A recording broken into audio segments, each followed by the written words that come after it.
Oh, okay. Okay, if I could have everyone's attention for just a second. So everyone could just quiet down for one moment. No! Thank you. I love you. There you go. Yeah. Welcome to our anti-opening ceremonies. Obviously, this isn't quite like a normal opening ceremonies that you're used to. You're not going to get any guest introductions or anything like that, although we are going to ask each guest to stand up just so you know who they are, in case when you do rotate around, you know who is who and what's what.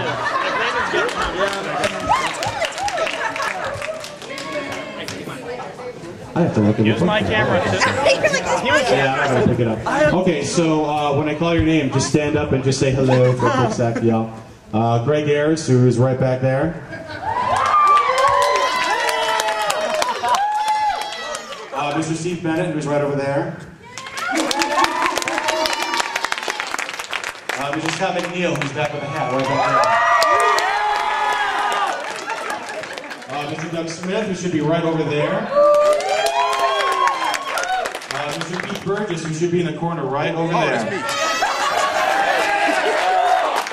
Mr. Robert Jesus, who is not here, but his lovely wife Emily is here. Miss Jan Scott Fraser, who is right over there. The lovely Miss Tiffany Grant, who was right there, but is now over by Steve. Tiffany Grant. Mr. Mike McFarland, who is right over there.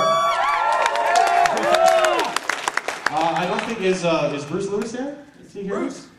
Bruce isn't here. Well, he's in the Artist Alley, so if you do want to see him, pop up to the Artist Alley. Say hi to him there. Monica Rial, who's right there. Yeah! Mr. Mignogna, who is right there. Mr. Chris Sabat, who is right back there. Mr. David Williams, who is right there. Unfortunately, Mike St. Nicholas hasn't arrived yet. That's actually why we started so late. I don't know where he is. He might be still asleep, yeah. And last but not least, certainly not Mr. Jeff Thompson, who's right there. Now, obviously, basically what you've been doing is opening ceremonies. Just sitting around talking to the people. The guests can introduce themselves to you. All we ask is that at certain times, I'm going to come up and tell you to switch. At that time, don't hover around the guest you're at now, hover around the different guests. Try to meet all the guests. That's the whole point of this kind of thing. So with that in mind, go ahead, switch with someone else, because you guys have already been with people. And we'll keep the music going, and I'll come back up and tell you to switch again sometime later. I'll find you later because I want your autograph. Yeah, totally. I think like tomorrow we have like... This is the weirdest game I've ever seen. What's happening? I'm so sorry. I heard.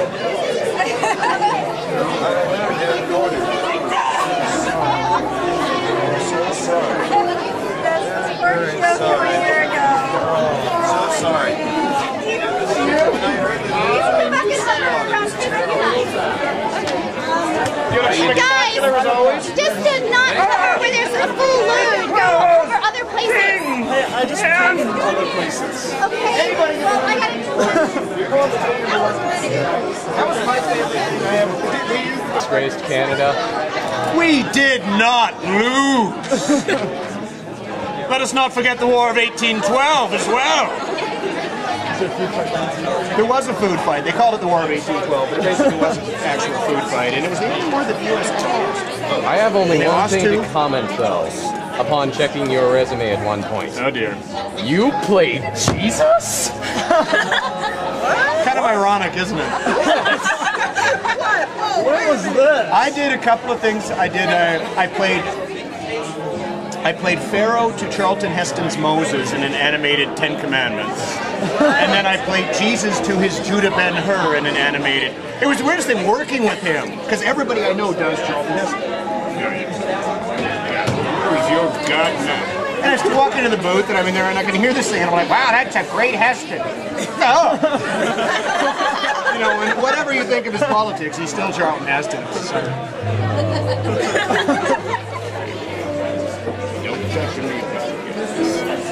But yeah, I played all sorts of weird. So I noticed. Yeah. Apparently I've played Duo Maxwell and Gundam Wing, Sway's or Monster Rancher, Piccolo and Dragon Ball Z, also Wolverine and X-Men Evolution. That's it? They forgot Dinobots. I know, I just said they forgot half of Beast Wars. That's what I was they do. No, 3 out of 4. 3 out of 4? But they forgot Dinobots. I know the original Piccolo, and Chris Ron is right over there. It's the guy that did the Texas version. So we'll have a Piccolo off later on. Hey man, thank you for signing my girlfriend and for taking over my girlfriend. For signing your girlfriend? The thing. You made her day. This is so good. You made her day, thank you. You're welcome. I get stuff like this, you know, where I get given it and it drives me nuts because it's usually from like, and usually actually from young girls, and they're like, you know, sorry, this really sucks. It's not very good. So if you could just see how much talent you have, oh my god. That's what I say to her, and I can't even count the number of times she goes, oh, my art sucks. I'm like, the artist temperament, It's the art. Believe me, we're all like that. So wait, let me do that again, it sucked. No, let me do it again, no, it sucked. Let me give you, okay, I'll give you a little less suck on it. Do you ever suffer with anything like that, by the way? I mean, God, you are, yeah. I was going to say, have you not heard half the commentaries? No. Man, you should, I don't get to do, but no, I mean, I drive directors crazy because I'll stay in the studio for, you know, I'd still be in there working on He-Man if I had the chance. Say, wait, let me just give you one more. Let me just, Scott, for God's sake, the show stopped airing 20 years ago. Yeah, but people still care, man. and they do. That's my thanks again, man. Exactly. Dude, you're very welcome. Tell her thank you again for this. And, like, make her know. I tried. It's the weird thing. Wow. You made that sound so nice. Any extracurricular activities you need to... I'm easy. I mean, I just sort of go. They should have some heavy metal or something going on. I have no known bad habits, so I'm always down. Yeah, I thought about going to some J-pop instead of this. Like, what's up? I'm open. I'm open too. Yeah, I never know. I mean, I'm trying to find out. Word! Okay, now, if I have never sort of mentioned to anybody, and it should be in my bio, Scott never, ever, ever forgets a face. Scott never, ever, ever remembers a name. Even one that I was just told. Okay. You don't remember mine, right? I was going to say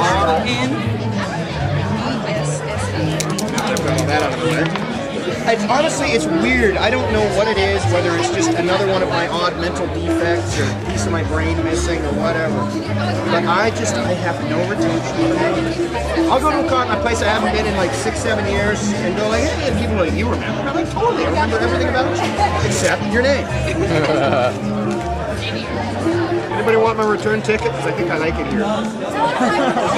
That'll make you probably the only one. Oh, come on now.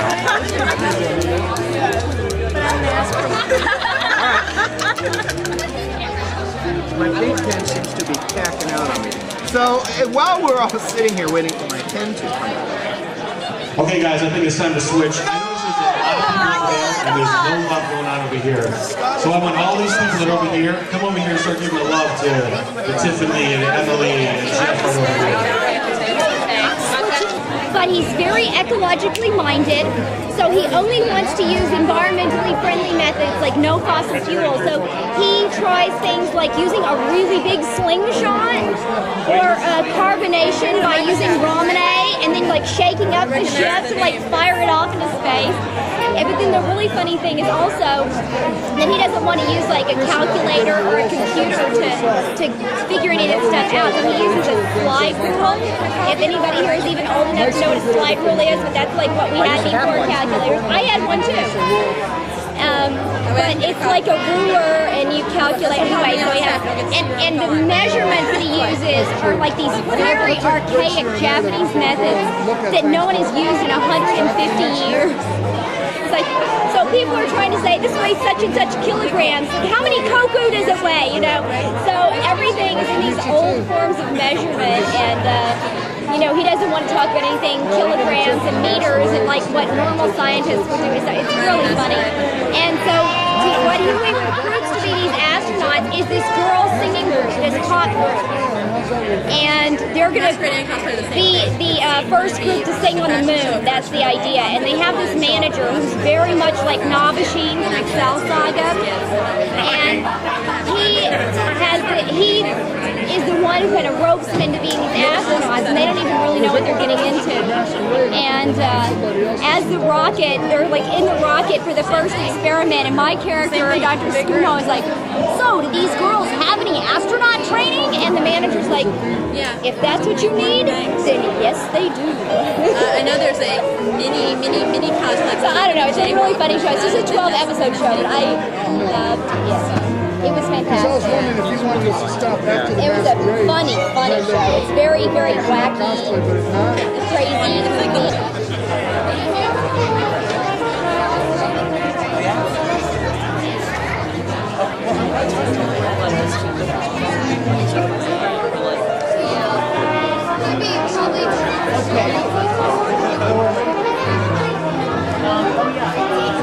Do you have an address? It is, it's Suite 300. Who am I talking to?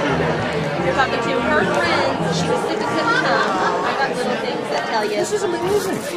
Okay, it's Suite 300. Oh God, remember it. 1525 West 8th Avenue, Vancouver.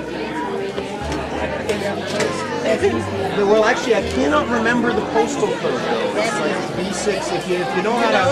Okay. Thank you again. Oh, you're welcome. I don't mean to interrupt. Thank you, Scott. First of all, do you want water? And second of all, we're gonna get a menu for Jimmy John's because we're gonna do dinner in. Jimmy John's. I like the sound of that. They got deep fried everything. Yeah. But between 5 and 7, you know the drill is. It's gonna be like available. Deep fried. The room that I thought was here was the room this morning because I couldn't find it. So they're trying to get a menu. So I'll give you some water. Thank you. Thank you. You might be able to actually. That way I'll know who I am. Was that a scrapbook? It's this girl dude. It's just like. Well researched. This was from last year. And it was her very first ever con. And she did the whole. Everything you've done? Pretty much. Hey, there's no Mega Man in there. Very few people remember the whole Mega Man experience. Well, I remember Mega Man. Yeah. Are you free? What do you got in mind, or a big man? Yeah. So lead away. Oh, it's. You know what you're supposed to be? No, I'm following. Following whoever. I don't know where this place is. I will follow you. I follow her with the sheep. Oh God, not too early in the morning for singing. I know. All right, where did